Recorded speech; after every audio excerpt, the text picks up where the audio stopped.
Лидер Китая Си Цзиньпин, президент России Владимир Путин и лидер Северной Кореи Ким Чен Ын впервые публично встали плечом к плечу в среду, в преддверии масштабного военного парада в центре Пекина, как сообщают международные СМИ.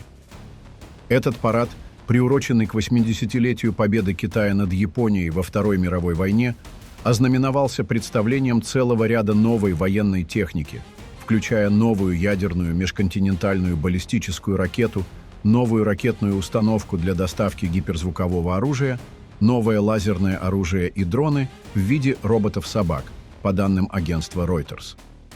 Событие произошло в то время, когда Си стремится заявить о мощи Пекина на международной арене, не только как второй по величине экономики мира, но и как противовеса Соединенным Штатам, учитывая влияние тарифов и экономической политики США.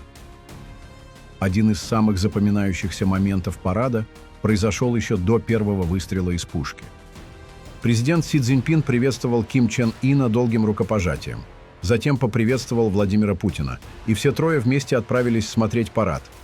Это был настоящий политический театр, отмечают репортеры на площади Тяньаньмэнь.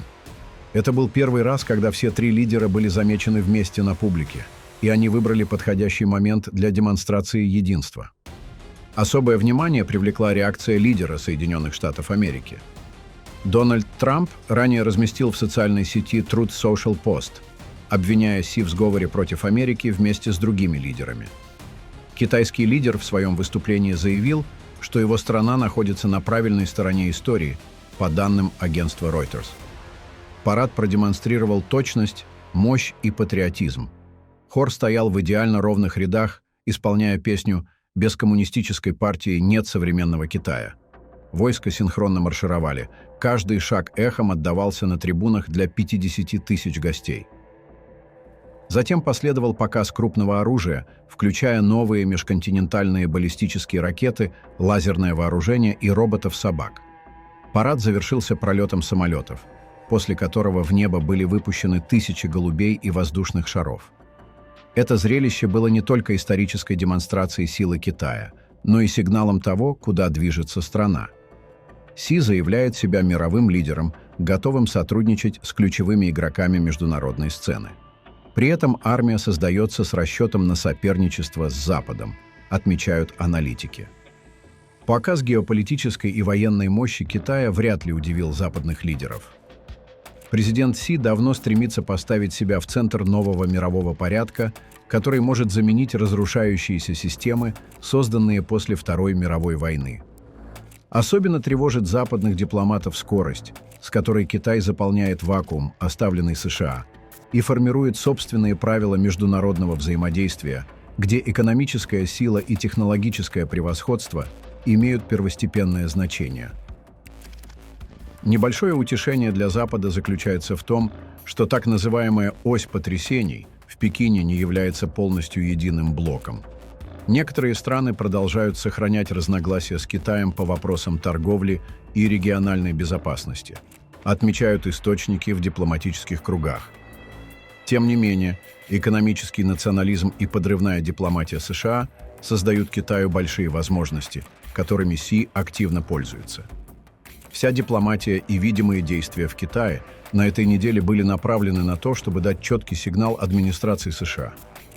Так, вы хотите снова сделать Америку великой? Америка прежде всего. Тогда мы предложим альтернативу мировому порядку под руководством США, отмечают эксперты по международным отношениям. Почти 3 часа длились переговоры между Ким Чен Ыном и Владимиром Путиным, как сообщают агентства.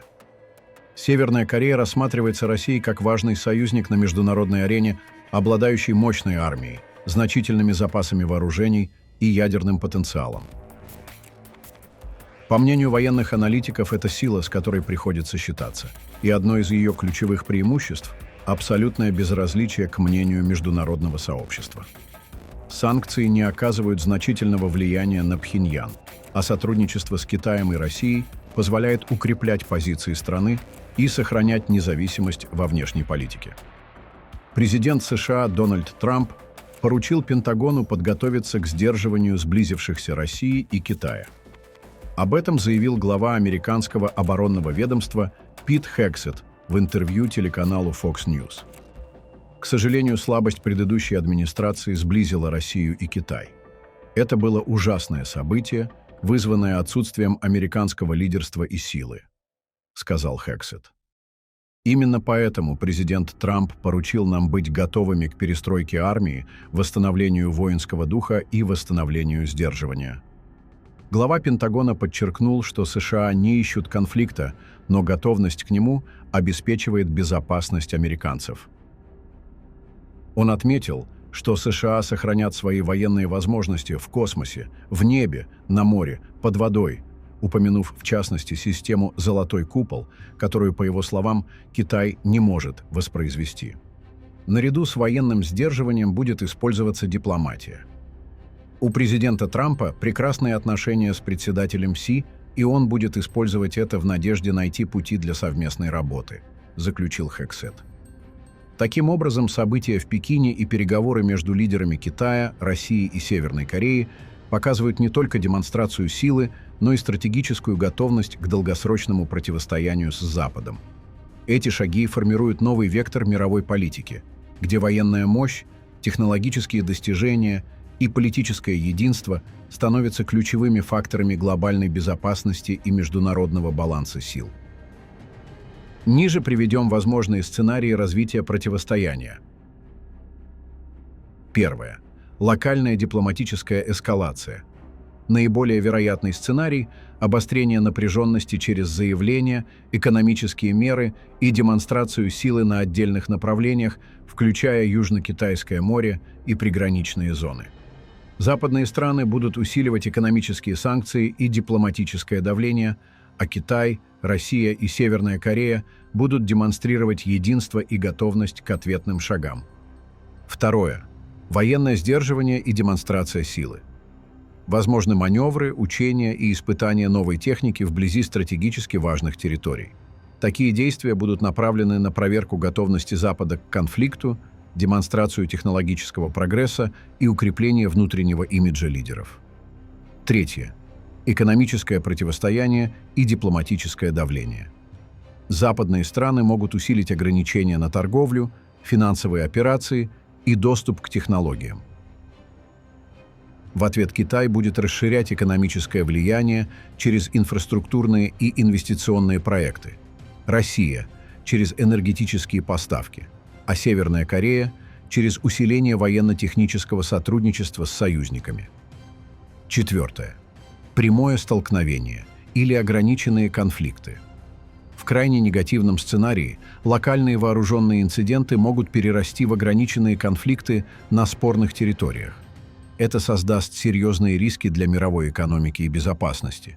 Но большинство экспертов считает, что стороны будут стараться избежать полномасштабной войны, предпочитая демонстрацию силы и стратегическое сдерживание.